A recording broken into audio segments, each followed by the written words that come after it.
Hello दोस्तों, आप सभी का इस वीडियो में बहुत बहुत स्वागत है। मैं आपका दोस्त, आपका भाई चंदन मोशक। इस वीडियो में हम लोग बात करने जा रहे हैं बहुत ही इंटरेस्टिंग टॉपिक और एग्जाम की दृष्टि से बहुत ही महत्वपूर्ण टॉपिक जो है सौर मंडल यानी सोलर सिस्टम का। तो आइए इस वीडियो का शुरुआत करते हैं। देखिए, ये जो आप फिगर देख रहे हैं ये सौर मंडल का ही है। जब हम लोग सौर मंडल को ऊपर से देखते हैं, सौर मंडल को ऊपर से देखते हैं तो कुछ इस प्रकार से हम लोगों को दिखाई देता है, जिसमें आप देख रहे होंगे कि एक क्या है, सूरज है जो एकदम सौर मंडल के सेंटर में है। क्लियर? सौर मंडल के एकदम सेंटर में क्या है, सूरज है। सूरज के बाद बुध, शुक्र, पृथ्वी, मंगल, उसके बाद क्षुद्र ग्रह की एक पट्टी है। क्षुद्र ग्रहों की एक क्या है, पट्टी है। और उसके बाद बृहस्पति, शनि, अरुण, वरुण, और उसके बाद एक कुपर पट्टी है। एक क्या है, कुपर पट्टी है। इस प्रकार से ये एक क्या है, एक परिवार का निर्माण कर रहा है, जिसको हम लोग कह रहे हैं सौर परिवार, या इसी को कह रहे हैं सोलर सिस्टम यानी सौर मंडल। क्लियर? यहाँ पर गौर करने वाली बात ये है मेरे प्यारे बच्चों, यहाँ पर क्या होता है कि कुछ पिंडे और भी होते हैं जो क्या करते हैं कि इन ग्रहों के साथ, वो छोटे आकार के होते हैं जो सूर्य का चक्कर लगाते रहते हैं। सूर्य का क्या करते हैं, चक्कर लगाते रहते हैं, जिसको हम लोग कहते हैं उल्का पिंड। क्या कहते हैं, उल्का पिंड। तो फटाफट बताओ कि अगर कोई पूछे कि सौर परिवार, सौर मंडल या सोलर सिस्टम किसे कहते हैं, तो क्या आप बता दोगे? बहुत ही आसान है मेरे प्यारे बच्चों, बहुत ही आसान है, आसानी से आप बता दोगे। कैसे? तो कहना, देखो सूरज, और इस सूरज के जो 8 ग्रह हैं, जो 8 ग्रह हैं वो, और उसके बाद इन ग्रहों के जो उपग्रह है वो है कि नहीं, उसके बाद क्षुद्र ग्रह और उल्का पिंड, इन सारे के द्वारा जो एक परिवार बनाया जाता है, या इन सारों के समूह को हम क्या कहते हैं, सौर मंडल कहते हैं। कितना आसान सा बात है। ये क्या कह देंगे कि भैया सूरज, ग्रह, उपग्रह, उपग्रह, क्षुद्र ग्रह, क्षुद्र ग्रह, उल्का पिंड, उल्का पिंड एवं अन्य खगोलीय पिंड, अन्य खगोलीय पिंड के द्वारा, है ना, यदि पिंड के परिवार को सीधा लिखो, परिवार को, परिवार को क्या कहते हैं, सौर परिवार, सौर परिवार कहते हैं। क्या कहते हैं भाई, सौर परिवार कहते हैं। क्लियर? ये बहुत ही आसानी से लिख सकते हैं, कोई तकलीफ आप लोगों को नहीं। अब यहां पर एक बात बताओ कि जो सौर परिवार है, ये जो सौर परिवार है, ये सौर परिवार को खोजा कौन? ये तो बहुत ही इंपॉर्टेंट सवाल है मेरे प्यारे बच्चों। ये सवाल अक्सर एग्जाम में पूछा जाता है कि बताओ कि जो सोलर सिस्टम है उसका फाउंडर कौन है, यानी सौर मंडल का खोज कौन किया था। सौर मंडल का खोज, सौर मंडल का खोज जो है वो कौन किया था? क्या आप लोग बता सकते हैं? बहुत ही इंपॉर्टेंट सवाल है, सौर मंडल का खोज कौन किया था, बताइए। तो सौर मंडल का खोज जो है वो क्या था, कॉपरनिकस। कौन क्या था, कॉपरनिकस। ठीक है, कौन क्या था, कॉपरनिकस। कॉपरनिकस क्या किया था, तो सौर मंडल का खोज किया था। अच्छा, यहां से इस फिगर से एक सवाल हम आपसे पूछते हैं, ये फिगर से एक सवाल पूछते हैं, उस सवाल का क्या आप जवाब दे सकते हो? बताइए कि इस सौर मंडल के, सौर मंडल के कौन सा ऐसा पिंड है जिसके पास अपना प्रकाश है, जिसके पास अपना प्रकाश है। तो आपका आंसर ये होगा कि सर इस पूरे सौर मंडल में एक ही ऐसा पिंड है, एक ही ऐसा पिंड है जिसके पास अपना खुद का प्रकाश है, और वो क्या है, सूरज है सर। वो क्या है, सूरज है। इसलिए हम कह सकते हैं कि सौर मंडल में, सौर परिवार में, सोलर सिस्टम में जितने भी पिंड हैं, जितने भी पिंड हैं वो ऊष्मा, ऊर्जा या प्रकाश के लिए वो किस पर निर्भर होता है, सूरज पर निर्भर होता है। क्लियर? याद रखिएगा, सौर मंडल में, सौर मंडल के, सौर मंडल के, सौर मंडल के प्रत्येक सदस्य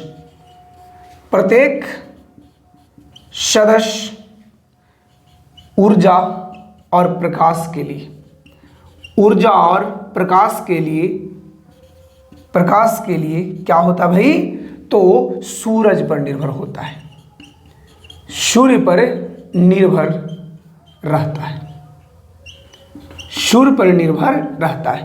क्लियर, ये बात आप लोगों को क्लियर हुआ।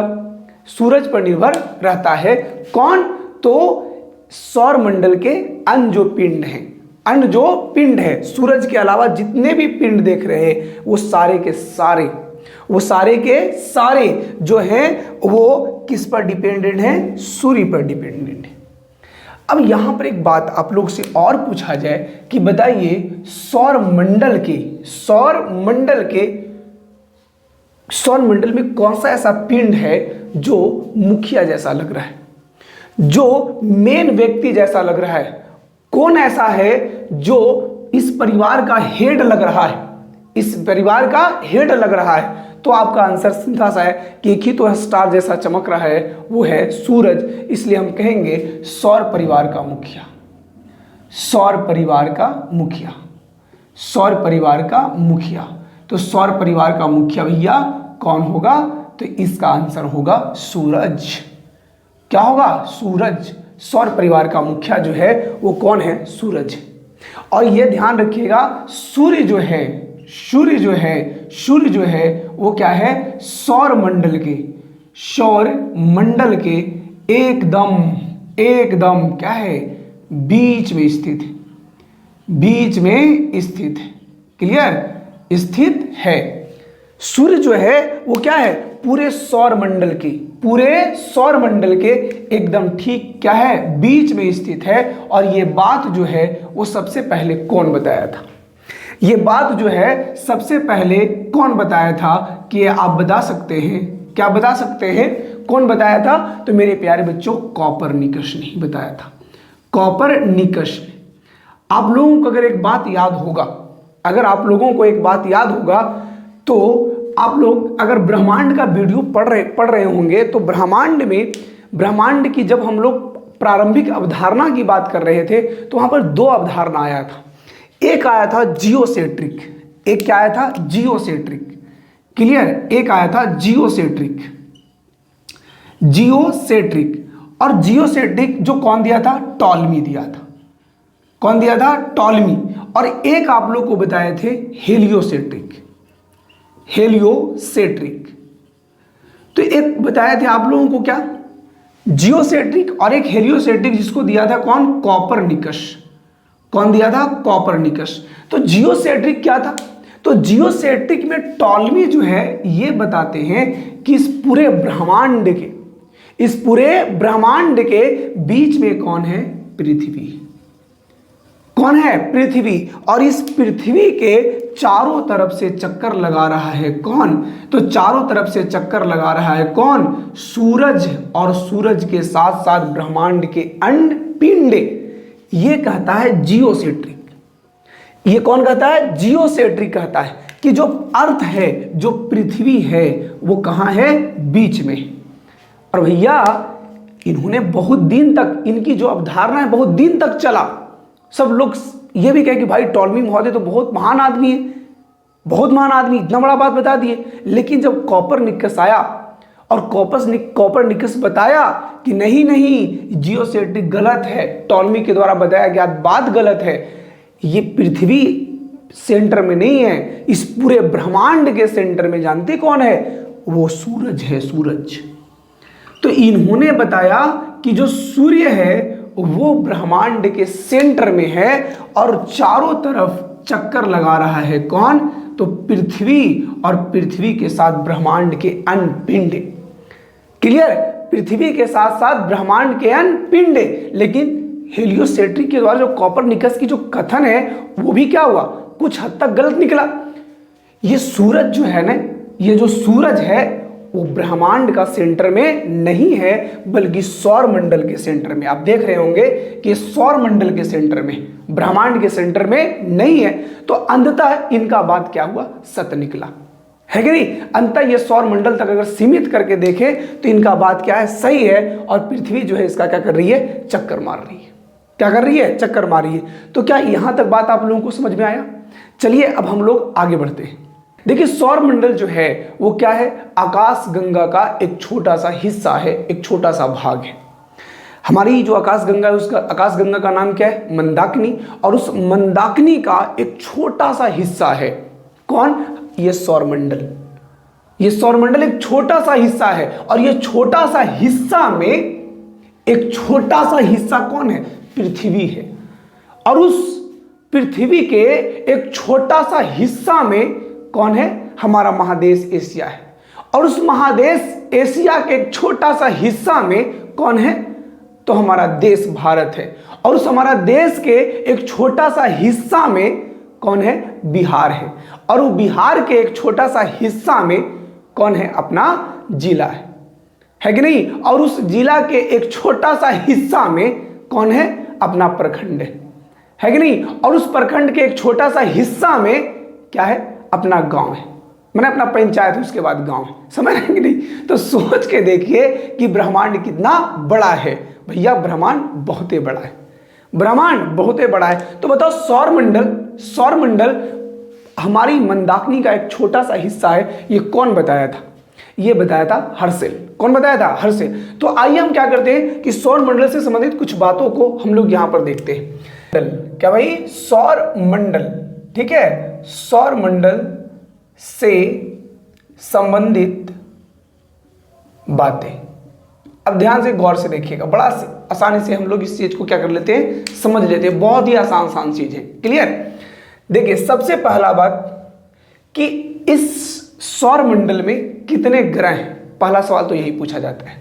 अभी लोग बताइए सौर मंडल में कितने ग्रह हैं, बताइए इस सौर मंडल में कितने ग्रह हैं। आप काउंट करके बता सकते हैं, 1 2 3 4 5 6 7 8। टोटल कितने ग्रह हैं बच्चों, 8 ग्रह। क्लियर, कितने ग्रह हैं, 8 ग्रह। अब गौर करोगे तो ये जो 8 ग्रह है, जो ये ग्रह हैं, ये ग्रह 2 ग्रुप में, कितने ग्रुप में, 2 ग्रुप में। अब गौर करोगे, अगर अपना सौरमंडल को देखोगे तो 2 ग्रुप में, 2 ग्रुप में कौन, एक को हम लोग कहते हैं आंतरिक ग्रह।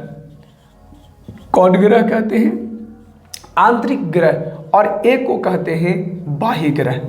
क्या कहते हैं, बाह्य ग्रह। अब सवाल यह है कि आंतरिक ग्रह किसे कहते हैं और बाह्य ग्रह किसे कहते हैं। तो अगर हम इस सौर मंडल में आप लोगों के एक बात को देखने के हैं कि बताइए कि जो क्षुद्र ग्रह की पट्टी है, वो क्षुद्र ग्रह की पट्टी कहाँ पर है। तो आप देख रहे होंगे सर, जहाँ पर हाथ घुमा रहे हैं ना सर, वहीं पर क्षुद्र ग्रह की क्या है सर, पट्टी है। अब ये जो क्षुद्र ग्रह की पट्टी है मेरे प्यारे बच्चों, और ये जो सूरज है, तो क्षुद्र ग्रह की पट्टी के अंदर, क्षुद्र ग्रह पट्टी के अंदर जो ग्रह हैं वो कै हैं, 4 हैं। कितने हैं, 4 हैं। और क्षुद्र ग्रह के पट्टी के बाहर, क्षुद्र ग्रह के पट्टी के बाहर कितने ग्रह हैं, 4 ग्रह हैं। एक मतलब है कि आंतरिक ग्रह 4 हैं और बाह्य ग्रह 4 हैं। तो 4 और 4 कितना हुआ, 8 हुआ। 4 और 4 कितना हुआ, 8 हुआ। अब बताइए कि जो आंतरिक ग्रह हैं वो कौन कौन है, आंतरिक ग्रह हैं वो कौन कौन है। तो बहुत ही सिंपल है सर, आंतरिक ग्रह में बुध है, शुक्र है, पृथ्वी और मंगल है कि नहीं। अरे बोलो कौन कौन होगा, बुध शुक्र पृथ्वी मंगल। बुध होगा, शुक्र होगा, पृथ्वी होगा और क्या होगा, मंगल होगा। ये क्या है, आंतरिक ग्रह। अब भैया आंतरिक ग्रह किसे कहेंगे, ये क्लियर हुआ ना आप लोगों को। सीधा सा बात कहेंगे कि सूरज और क्षुद्र ग्रह की पट्टी, सूरज और क्षुद्र ग्रह की पट्टी के बीच में जो ग्रह स्थित हैं उनको हम लोग कहते हैं आंतरिक ग्रह। और आंतरिक ग्रह में बुध, शुक्र, पृथ्वी, मंगल आते हैं। क्लियर। आगे आप लोगों से बोला जाए कि बताइए बाह्य ग्रह में कौन कौन आएंगे, बाह्य ग्रह में कौन कौन आएंगे। तो बाह्य ग्रह में आप लोगों से पूछा जाए तो सिंपली आप बता सकते हैं कि बाह्य ग्रह उसे कहते हैं जो क्षुद्र ग्रह की जो पट्टी है उस पट्टी के बाहर होते हैं। क्षुद्र ग्रह की पट्टी है, उस क्षुद्र ग्रह के पट्टी के बाहर जो स्थित ग्रह होते हैं उसको हम लोग कहते हैं बाह्य ग्रह। क्या कहते हैं, बाह्य ग्रह। और बाह्य ग्रह जो है उसमें आएगा बृहस्पति, शनि, अरुण, वरुण। कौन आएगा, बृहस्पति, शनि, अरुण, वरुण। ध्यान रखिएगा, कौन आएगा, बृहस्पति, उसके बाद आएगा शनि, उसके बाद आएगा अरुण, और उसके बाद क्या आएगा, वरुण। क्लियर।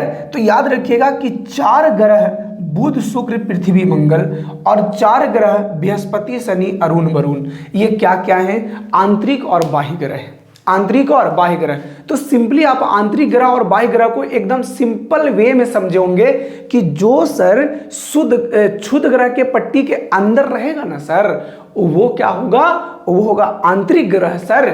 और जो क्षुद्र ग्रह के पट्टी के बाहर जो होगा ना सर, वो क्या होगा, बाह्य ग्रह होगा। क्लियर। तो आप लोग को यहां पर समझ में आया। अब देखिए, आंतरिक ग्रह जो होता है ने और जो बाह्य ग्रह होता है ने, वो दोनों में कुछ मौलिक अंतर होता है।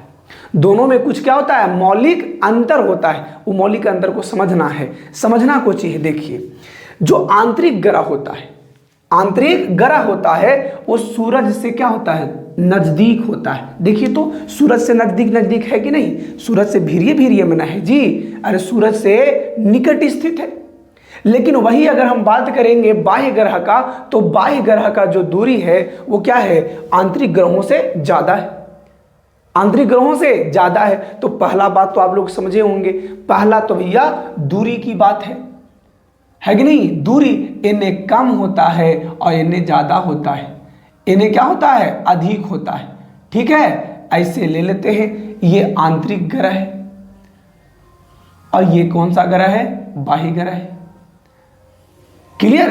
अब दूरी के हिसाब से तो बात हो गया कि ये सूरज से नजदीक होते हैं और ये सूरज से, बाह्य ग्रह जो होते हैं सूरज से दूर होते हैं, अधिक दूरी पर होते हैं। और ये सूरज से क्या होते हैं, कम दूरी पर होते हैं। सूरज से कम दूरी पर, और ये सूरज से कम और सूरज से अधिक दूरी पर होते हैं। अब दूसरा बात क्या है, दूसरा बात है आकार को। तो ध्यान रखिएगा, आकार की अगर बात करें तो आकार में ये छोटे होते हैं और ये क्या होते हैं, बड़े होते हैं। क्लियर। आकार की बात करें तो आकार में ये क्या होते हैं, छोटे होते हैं। ये छोटे से नन्हे मुन्ने से होते हैं। कौन, आंतरिक ग्रह। जैसे बुध, टुनमुनिया सा। आपको पता है कि पूरे सौरमंडल का सबसे छोटा ग्रह कौन है, बुध है। कौन है, बुध है। यानी तो ये जितने भी हैं वो सारे के सारे क्या होते हैं, छोटे होते हैं। ये सारे के सारे क्या होते हैं, छोटे होते हैं। जबकि बाह्य ग्रह जो होते हैं ना, वो बड़े होते हैं।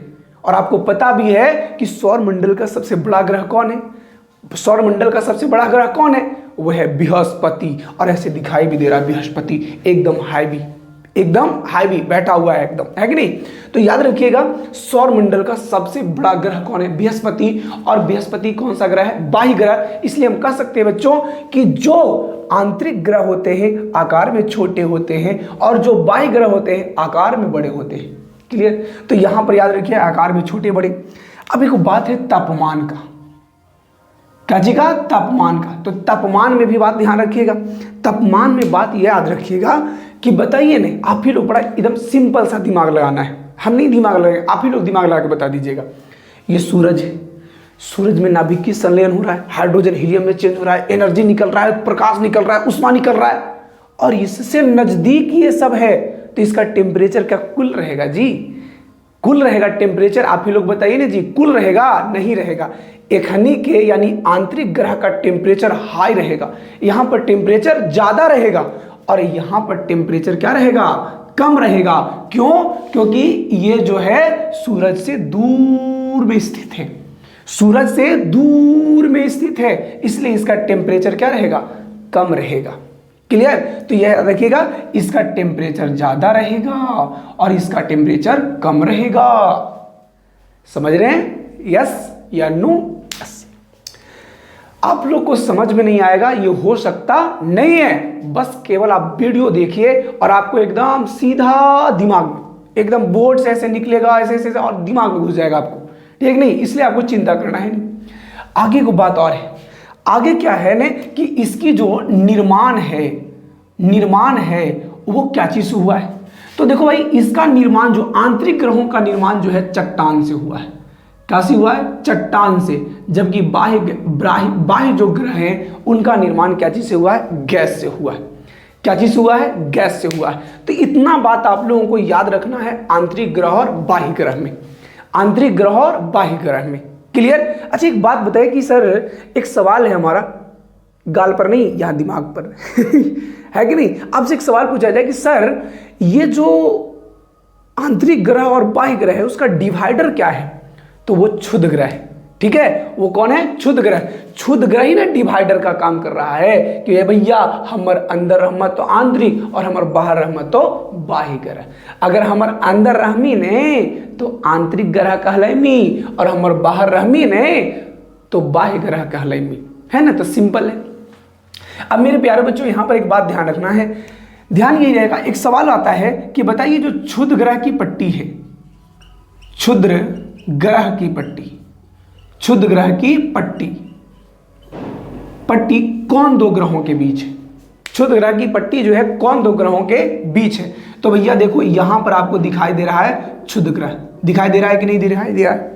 ये क्या दिखाई दे रहा है? क्षुद्र ग्रह दिखाई दे रहा है। यहां पर देखो इस तरह से अगर हम इसको जूम करके आप लोगों को यहां पर ले जाएं तो आप गौर करके देखोगे यहां पर बृहस्पति है, यहां पर क्या है? बृहस्पति है, और इधर अच्छा से गड़बड़ा दी, अच्छा कोई बात नहीं, रंग से कोई मतलब नहीं। ये यहां पर कौन सी है? मंगल है, और ये क्या है? बृहस्पति। ये क्या है? बृहस्पति। तो मंगल और बृहस्पति के बीच में कौन है? क्षुद्र ग्रह की पट्टी है, क्षुद्र ग्रह की पट्टी।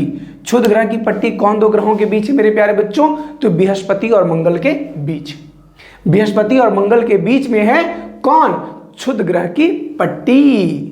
कोई दिक्कत यहां तक? तो क्या आप लोगों को इतना बात समझ में आया? कोई तकलीफ है तो बताइए फटाफट।